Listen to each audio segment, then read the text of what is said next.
Selamat siang semuanya. Perkenalkan, nama saya Aurea Katelea Embun Lituhayu. Saya biasanya dipanggil Lea. Saya bersekolah di SD Kanisius Demangan Baru 1. Saya sekarang kelas 4. Pada hari ini saya akan mendongeng cerita rakyat tentang Timun Mas. Sebelum itu, ada yang bisa menebak gak saya menjadi peran apa? Menjadi Mbok Sarni atau Timun Mas? Nah, penasaran? Yuk kita simak ceritanya. Di sebuah desa, hiduplah seorang janda tua yang bernama Mbok Sarni. Dia hidup sendirian, tanpa ada anak yang menemaninya. Karena semakin tua, Mbok Sarni semakin kesulitan untuk melakukan pekerjaannya. Mulai dari bercocok tanam dan mencari kayu hutan dibakar. Karena kesepian, Mbok Sarni memutuskan untuk pergi ke hutan mencari kayu bakar. Dan saat dia ingin kembali ke rumahnya, tiba-tiba dia bertemu dengan raksasa pemakan manusia. Raksasa itu berkata, "Wahai wanita tua, beritahu aku di mana letaknya anakmu. Sudah lama aku tak memakan manusia." Hahaha. Mbok Sarni menjawab, "Ampun raksasa, saya hidup hanya sebatang kara dan saya tak memiliki anak sama sekali. Sungguh saya tak berbohong." Raksasa menjawab, "Baiklah, sebagai gantinya, tanamlah biji mentimun ini, dan dalam 2 minggu kau akan memiliki anak. Tetapi ingat, ketika dia 16 tahun, kau harus memberikan anak itu kepadaku." Hahaha. Mbok Sarni menjawab, "Apa? Raksasa akan memberi saya anak? Terima kasih wahai raksasa."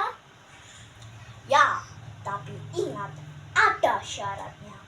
Saat anakmu itu berusia 16 tahun, anak itu harus kau serahkan kepadaku." Kemudian Mbok Sarni pulang dan menanam biji mentimun itu. Lalu, benar saja, 2 minggu kemudian, ladang mentimun itu sangat lebat dan banyak mentimun. Tetapi di antaranya ada satu mentimun yang paling besar dan berwarna kuning keemasan. Karena penasaran, Mbok Sarni memetik mentimun itu, membawanya ke dapur, meletakkan di atas meja, dan mengambil pisau, membelah dengan hati-hati. Betapa terkejutnya Mbok Sarni melihat isi mentimun itu. Ternyata isinya adalah seorang bayi perempuan yang cantik dan jelita. Akhirnya harapan Mbok Sarni kini tumbuh setelah sekian lama.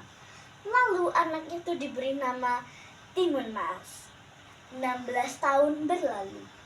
Saat Timun Mas bermain di depan rumahnya, Mbok Sarni ingat akan janjinya kepada raksasa. Dan Mbok Sarni mengetahui adanya pertapa sakti. Lalu Mbok Sarni menyuruh Timun Mas untuk pergi ke pertapa sakti itu. Lalu Timun Mas pergi. Dan setelah Timun Mas sampai, dia diberikan 4 kantong kecil oleh pertapa sakti itu, yang katanya bisa ditaburkan saat dia dikejar oleh raksasa. Benar saja, beberapa hari pun berlalu. Raksasa itu datang, tetapi bukannya Mbok Sarni langsung memberikan. Mbok Sarni malah menyuruh Timun Mas untuk kabur. Raksasa pun murka dan dia mengejar Timun Mas. Karena ketakutan, Timun Mas melemparkan kantong pertamanya itu yang berisi biji mentimun. Dan ajaibnya, itu berubah menjadi ladang mentimun yang lebat. Langkah raksasa terhambat dan tidak bisa mengejar Timun Mas. Tetapi dia masih bisa terlepas dan terus mengejar Timun Mas. Timun Mas melempar kantong kedua yang berisi jarum. Dan jarum itu menjadi ladang bambu yang lebat. Langkah raksasa masih terhambat, tapi dia tetap bisa kabur dan berlari mengejar Timun Mas. Timun Mas melempar kantong ketiga yang berisi garam, dan garam itu berubah menjadi lautan yang sangat luas. Raksasa sempat tercebur, tetapi dia masih lolos dan mengejar Timun Mas. Karena Timun Mas ketakutan, Timun Mas melemparkan kantong terakhir yang berisi terasi. Dia melemparkan terasi itu, dan itu berubah menjadi lautan lumpur yang mendidih.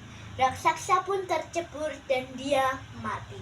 Akhirnya Timun Mas pulang ke rumah Mbok Sari dengan lega dan selamat. Jangan lupa pilih saya supaya kita bisa bertemu lagi. Terima kasih.